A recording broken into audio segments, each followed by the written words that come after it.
रिया दुपारी ऑफिसमधून घरी आली तेव्हा तिला दिसले की तिची नणंद आणि सासू दोघे बसून बोलत होत्या. पण रियाला पाहताच त्या दोघी गप्प झाल्या आणि तिच्याकडे एकटक पाहू लागल्या.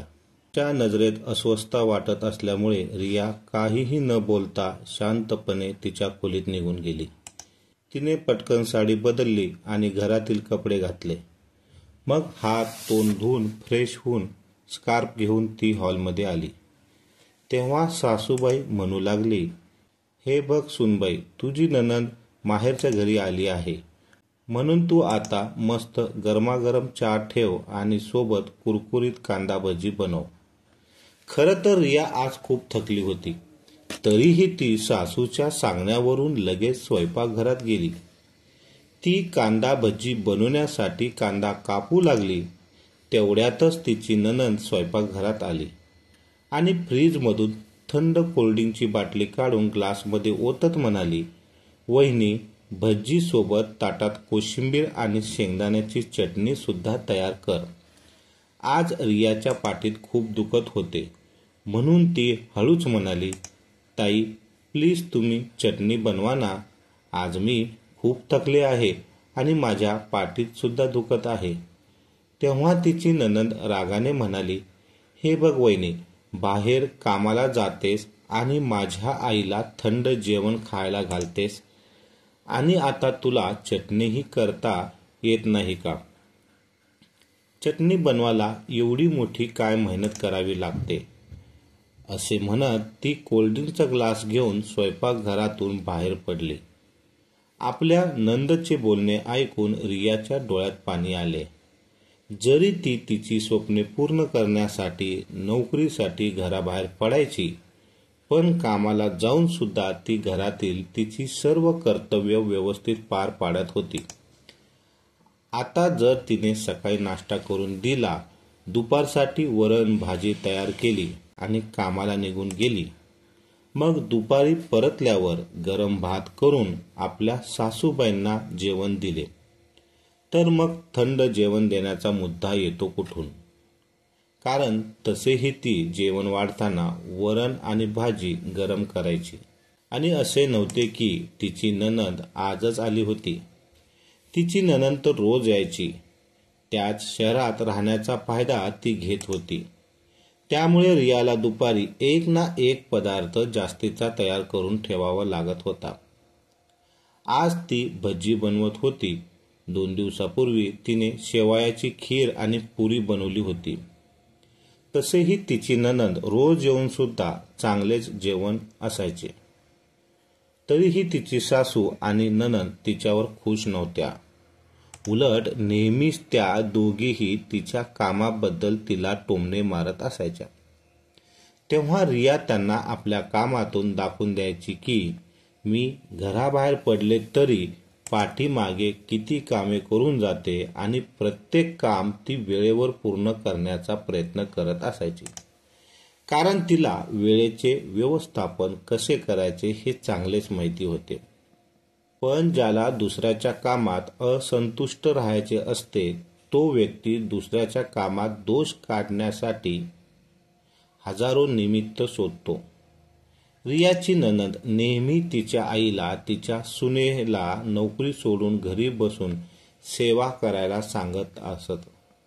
तेव्हा आपल्या मुलीचे ऐकून रियाची सासू विमलाताई सुद्धा आपल्या सुनेशी ह्याविषयी बोललेल्या होत्या. रियाच्या सासूंनी एकदा नाही तर 3दा नोकरी सोडण्याबद्दल शांत स्वरात तिच्याशी बोलले होते. पण रियाला नोकरी करून तिची स्वप्ने पूर्ण करत होती. शिवाय घर खर्चातही तिचा तितकाच हातभार लागत होता. आता तिने नोकरी सोडली तर घरचा खर्च सगळा भार तिच्या नवरा संतोषवर पडला असता आणि त्याला एकट्याला खूप त्रास झाला असता. तिला असे होऊ द्यायचे नव्हते आणि आपल्या नवऱ्याला त्रासात बघायचे नव्हते. म्हणूनच सर्व काही सहन करूनही ती स्वतः काम करत होती. तरीही तिची सासू आणि नणंद दोघी मिळून तिच्यासाठी विविध आव्हाने निर्माण करत होत्या. कधी सासू संपूर्ण कपाट रिकामे करायची आणि म्हणायची हे कपाट दुरुस्त करून द्यायचे आहे. मग म्हणायची ह्या कपाटातील कपडे किती घाण झाले आहेत. ते सर्व कपडे गोळा करून ती रियाला धुण्यासाठी सांगायची. रिया ऑफिसमधून परत आल्यावर खूप थकलेली असायची, तरीही तिला घरची खूप कामे करावी लागत होती. असेच हळूहळू दिवस निघून जात होते. ती काही न बोलता सर्व कामं करत असायची. पण एके दिवशी रियाच्या सासू विमलाताई घरी एकट्याच होत्या. आज त्यांची मुलगी त्यांच्याकडे आली नव्हती. त्या तिचीच वाट पाहत होत्या. त्यानंतर त्यांच्या छातीत हलकेसे दुखू लागले. त्यामुळे त्या घाबरल्या आणि त्यांनी ताबडतोब आपल्या मुलाला संतोषला फोन केला. पण त्याचा फोन बंद लागत होता. साधारणपणे मीटिंगला असताना तो फोन बंदच करायचा. विमलाताईच्या वेदना हळूहळू वाढत होत्या. मग त्यांनी त्यांच्या मुलीला फोन केला. तिने सगळं काही ऐकून घेतल्यावर त्यांच्या मुलीने त्यांना टोमणा मारायला आणि म्हणा लागली, हे बघ आई, मी तुला आधीच सांगते की तू तुझ्या सुनेला घरातून बाहेर जाऊ देऊ नकोस. वहिनी घरी राहिली असती तर तुला एवढा त्रास झाला नसता. आई तुझ्या छातीत दुखत असेल तर मला माहीत नाही, तर तुझ्या नोकरदार सुनाला फोन कर. आई, आता मी मैत्रिणीसोबत कपड्याची शॉपिंग करत आहे. आपल्या मुलीचे बोलणे ऐकून विमलाताई काही क्षण स्तब्ध झाल्या. मग वेदना सहन करत त्यांनी ताबडतोब त्यांची सून रियाला फोन करण्याचा विचार केला. एवढ्यातच रियाचा फोन आला. तेव्हा विमलताई घाबरलेल्या आवाजात म्हणाल्या, सूनबाई, माझ्या छातीत खूप दुखत आहे. संतोषचा फोन बंद येत आहे. प्लीज तू लवकर घरी ये. रियाने घाईघाईने ऑफिसमधून सुट्टी घेतली आणि पटकन घर गाठले. तिने घरी येत असतानाच रुग्णवाहिनिकाही बोलवली. घरी पोहोचत असतानाच रुग्णवाहिनिकाही घरी पोहोचली होती. तिने ताबडतोब आपल्या सासूबाईंना घेऊन हॉस्पिटल गाठले. डॉक्टरांनी तपासणी केल्यानंतर त्यांना हृदयविकाराचा झटका आल्याचे डॉक्टरांना सांगितले. तेव्हा डॉक्टर असेही म्हणाले की जर त्यांना याला थोडा उशीर झाला असता तर त्यांचा जीव गेला असता. आता डॉक्टरांनी उपचार सुरू केले होते. तेव्हा रियाने संतोषला फोन करण्याचा प्रयत्न केला होता, परंतु त्यांच्याबरोबर कोणताही संपर्क होत नव्हता. कदाचित तो मीटिंगमध्ये असेल म्हणून त्याचा फोन बंद येत होता. त्याची मीटिंग पूर्ण होताच त्याने रियाला फोन केला. तेव्हा रियाने त्याला हॉस्पिटलमध्ये यायला सांगितले. तेव्हा संध्याकाळी रियाची नणंद पण हॉस्पिटलमध्ये पोहोचली होती. आता रियाच्या सासूबाईची प्रकृती धोक्याच्या बाहेर होती. रियाची नणंद जेव्हा तिच्या आईला भेटायला गेली तेव्हा तिथे जाताच ती कुरकुर करू लागली, हे बघ आई, मी तुला आधीच सांगितले होते की तू तुझ्या सुनेला नोकरीचं स्वातंत्र्य देऊ नकोस. अशावेळी तिने घरात राहावं, त्यामुळे ती तुझी चांगली काळजी घेऊ शकते. पण तुझ्या सुनेकडे घरच्यांसाठी वेळच नाही. रिया आपल्या नणंदचे बोलणे ऐकत तिथे शांतपणे उभी होती. तेव्हा रियाच्या नंदने तिच्या भावाला संतोषला फटकारले आणि म्हणाली, वहिनी, आता तू तुझी नोकरी सोड आणि तुझ्या सासूची काळजी घे. अशा वेळी तुझ्या सासूबाई तुझ्यासाठी पहिले कर्तव्य आहेत. तू त्यांची साथ सोडू शकत नाहीस. पुन्हा पुन्हा नोकरी करण्याचा हट्ट करू नकोस. हे सर्व ऐकून रियाला धक्काच बसला, कारण तिची नणंद रोज आईच्या घरी यायची आणि तासनतास तिच्याबद्दल गप्पा मारायची. त्यावेळी तिला अजूनही समजले नव्हते की ती या घरातून निघून गेली आहे. तिचं सासरचं घर आणि त्या घरातील माणसे सांभाळणे हे तिचे कर्तव्य आहे, याची सुद्धा जाणीव तिला नव्हती. एवढेच नाही तर त्यामध्ये तिला जेव्हा भूक लागत होती तेव्हा ती फक्त रियाकडे चहा नाश्त्यासाठी विनंती करत असायची. पण आज रियाला गप्प बसता आले नाही. तिने एक दीर्घ श्वास घेतला आणि आपल्या नणंदेला उत्तर देत म्हणाली, ताई, आईची काळजी घेणे हे माझं कर्तव्य आहे, हे मला चांगलेच माहीत आहे. पण तुमचेही आईबद्दल काही कर्तव्य आहे ना. तुम्ही तुमच्या आई वडिलांच्या घरी येऊन तासनतास येऊन बसता, माझ्याबद्दल वाईट बोलू शकता, मग तुमच्या आईसाठी काही काम करण्यात थोडा वेळ का घालवत नाहीत. तेव्हा तिची नणंद रागाने ओरडली, वहिनी तुझे डोके ठिकाणावर आहे का? भाऊ तू काहीतरी बोलायला हवं. पण तेवढ्यातच रियाच्या सासूबाई विमलाताई अगदी हळू आवाजात म्हणाल्या, मुली आता तू गप्प बस. माझी सून बरोबर बोलत आहे. खरं तर तू तासनतास माझ्या सुनेबद्दल तिच्या पाठीमागे वाईट बोलण्यात वेळ घालतेस. संध्याकाळपर्यंत तुझ्या घरी कामे सोडून माझ्या सुनेबद्दल गप्पा मारत बसतेस. आजपर्यंत मी माझ्या सुनेलाच चुकीचं समजत होते, पण आज तुझे हे बोथट उत्तर ऐकून मला आश्चर्य वाटते. तू अशा कठीण वेळी मैत्रिणीसोबत शॉपिंग करत होतीस आणि इथे मी जीवन मरणाशी लढत होते. काही हरकत नाही. या निमित्ताने मला समजले आहे की माझी खरोखर कुणाला तरी काळजी आहे. मी एकदा हाक मारली तेव्हा माझी सून तिचे काम सोडून माझ्याकडे धावत आली आणि तिच्यामुळे आज माझा जीव वाचला. आणि अशा वेळी ही तू तुझी वहिनी कशी वाईट आहे हेच दाखवण्यात मग्न आहेस. असो, करणार नाही तर आम्ही विकत घेतलेल्या घराचे कर्ज कोण फेडणार? तुम्ही आम्हाला पैसे द्याल का? सर्व काही माहीत असूनही मी माझ्या सुनेच्या मागे चिडचिड करत होती.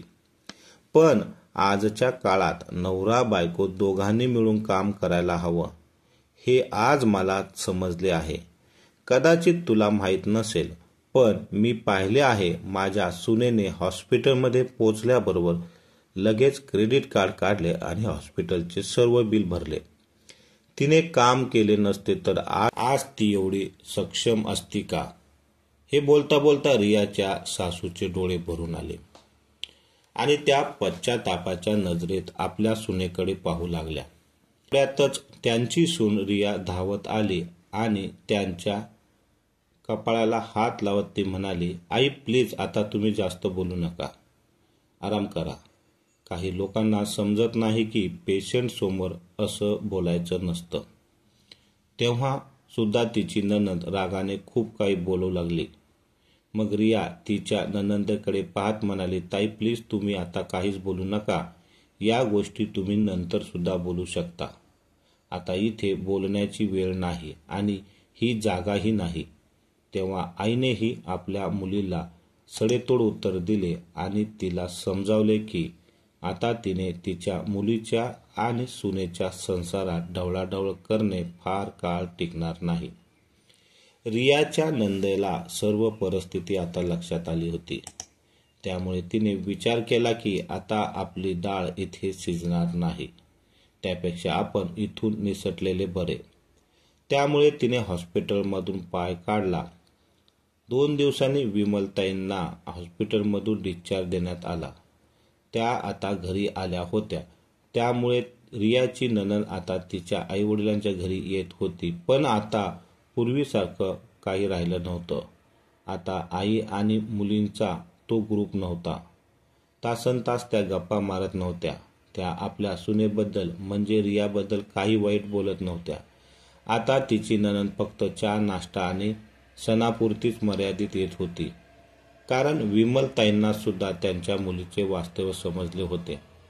त्यांची मुलगी अशी होती की तिचे हक्क ती बरोबर सांगायची, परंतु कर्तव्य पार पाडत असताना ती माघार घ्यायची. याची प्रचिती विमलताईंना आली होती. त्यांनी अगोदर विचार केला होता की आपण आपले सर्व दागिने आपल्या मुलीला द्यावे. पण एके दिवशी त्यांनी त्यांच्या सुनेला बोलवलं आणि स्वतःचे सर्व दागिने आपल्या सुनेला दिले आणि त्या म्हणाल्या, सुनबाई या दागिन्यावर फक्त तुझाच हक्क आहे. आपल्या सुनबाईचे बोलणे ऐकून रियाला जणू काही धक्काच बसला आणि ती म्हणाली, आई ताईंचा सुद्धा या दागिन्यावर हक्क आहे ना? तेव्हा तिच्या सासूबाई कपाळावर हात मारत म्हणाल्या, सुनबाई या दागिन्यावर फक्त तुझाच हक्क आहे. जेव्हा मला सर्वात जास्त मदतीची गरज होती तेव्हा तूच माझी सेवा केलीस. माझी मुलगी तर शॉपिंग करण्यात व्यस्त होती, म्हणून तिला तिच्या आयुष्याचा आनंद घेऊ दे. मी तिच्याकडून काही अपेक्षा ठेवणार नाही आणि मी तिला काही देणार नाही. असे म्हणत विमलताईंनी आपल्या सुनेला रियाला मिठी मारली. तेव्हा रियाच्या डोळ्यात अश्रू आले. ती विचार करू लागली की हे दागिने तिच्या सासूबाईंचा आशीर्वाद आहे. पण सर्वात मोठी गोष्ट म्हणजे आज त्यांनी मला हे दागिने दिले. त्या दागिन्यापेक्षा जास्त मूल्यवान म्हणजे त्यांनी मला मनापासून मला स्वीकारले. दागिने येतील आणि जातील, पण आज तिला तिच्या सासूबाईचे अमूल्य प्रेम मिळाले आहे. मित्रांनो आणि मैत्रिणींनो, तुम्हाला ही गोष्ट आवडली असेल तर नक्की लाईक करा, शेअर करा आणि चॅनलवर नवीन असाल तर सबस्क्राईब करायचं विसरू नका. धन्यवाद.